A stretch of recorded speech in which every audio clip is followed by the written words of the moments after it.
1.35. 1, From the age of about 7 till I was 16, I went to an all-girls school in North London. 2, When I was little, and actually still now, I was absolutely terrified of spiders. 3, When I was a young child, I used to have a lot of nightmares. 4, From the age of about 9, I was ill and I had an overactive thyroid gland. 5, When I was at primary school, I used to hate school dinners. 6, When I was a kid, we always used to go on holiday down to Cardigan in West Wales. 1.36. 1, Adulthood. Neighbourhood. 2, Friendship, membership, partnership, relationship. 3, Boredom, freedom, wisdom. 4, Curiosity. Generosity. Possibility. 5, Awareness, happiness, illness, kindness, sadness. 6, Celebration, frustration, imagination, temptation. 7, Achievement, amazement, disappointment, excitement, improvement. 1.37. 1, Adult, adulthood. 2, Celebrate, celebration. 3, Curious, curiosity. 4, Disappoint. Disappointment. 5, Free, freedom. 6, Happy. Happiness. 7, Relation, relationship. 1.38. 1, Anger. Angry. 2, Shame, ashamed. 3, Death. Dead. 4, Danger, dangerous. 5, Belief, believe. 6, Hatred, hate. 7, Loss. Lose. 8, Memory, remember. 1.39. 1, My earliest memory, I must have been about 3, I guess, possibly 2, was when we'd been to a fun fair, and I would have gone with my brother, who's a bit older than me, and my parents, and I'd been bought a helium balloon, and for some reason the balloon had a snowman inside it. It was only September. I don't know why there was a snowman, but there was. And I took it out into the back garden, and because it was full of helium, obviously it was pulling on the string. It wanted to fly away. And I let go. I didn't let go by accident. I remember letting go on purpose to see what would happen. And of course, what happened was the balloon flew up into the sky over the neighbours' trees and disappeared. And I was absolutely devastated, heartbroken by the loss of the balloon, and stood there crying and crying. And my dad had to go back to the fun fair and get me another identical balloon, which did nothing to console me. I kept crying and crying and crying, and that's my earliest memory. Not a very happy one. 2, My earliest memory is probably from when I was about 3 or 4 years old, and it was Christmas, and I was at my nanan's house with all my family.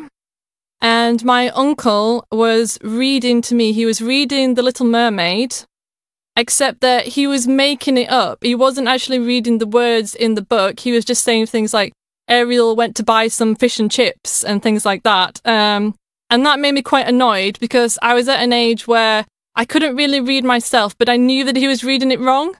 So I got quite annoyed with him and told him to read it properly. But yeah, that's my earliest memory. 3.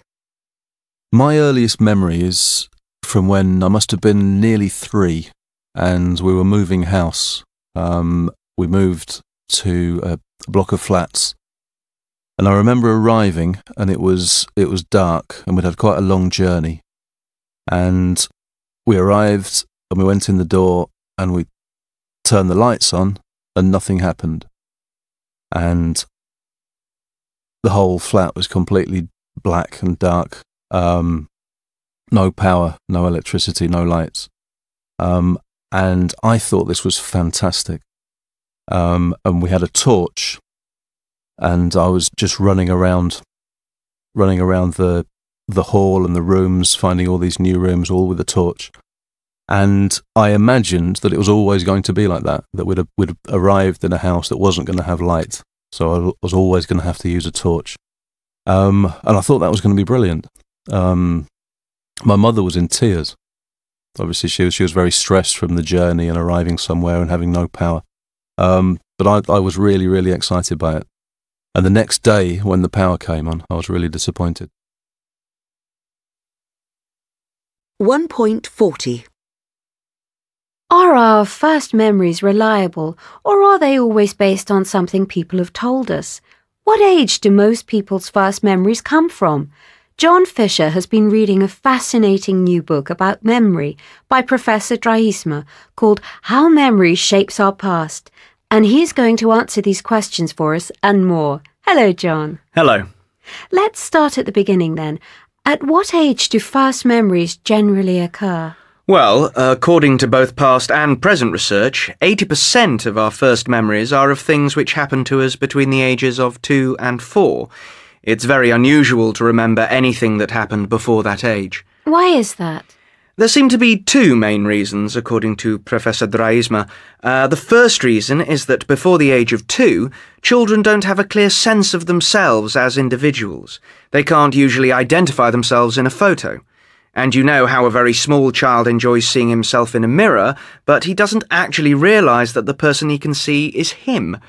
Children of this age also have problems with the pronouns I and you, and a memory without I is impossible. That's to say, we can't begin to have memories until we have an awareness of self. And the second reason? The second reason is related to language. According to the research, first memories coincide with the development of linguistic skills, with a child learning to talk. And as far as autobiographical memory is concerned, it's essential for a child to be able to use the past tense, so that he or she can talk about something that happened in the past and then remember it. I see. What are first memories normally about?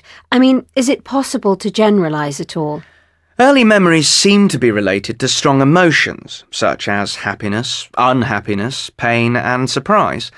Recent research suggests that 3/4 of first memories are related to fear, to frightening experiences like being left alone, or a large dog, or having an accident, things like falling off a swing in a park. And of course this makes sense, and bears out the evolutionary theory that the human memory is linked to self-preservation. You remember these things in order to be prepared if they happen again, so that you can protect yourself.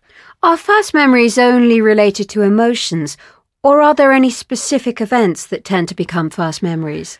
The events that are most often remembered, and these are always related to one of the emotions I mentioned before, are the birth of a baby brother or sister, a death, or a family visit. Festive celebrations with bright lights were also mentioned quite frequently, much more frequently than events we might have expected to be significant, like a child's first day at school. Another interesting aspect is that first memories tend to be very visual. They're almost invariably described as pictures, not smells or sounds. First memories are often considered unreliable, in that perhaps sometimes they're not real memories, just things other people have told us about ourselves or that we have seen in photos. Is that true, according to Professor Draisma? Absolutely. He cites the famous case of the Swiss psychologist Jean Piaget. 1.41.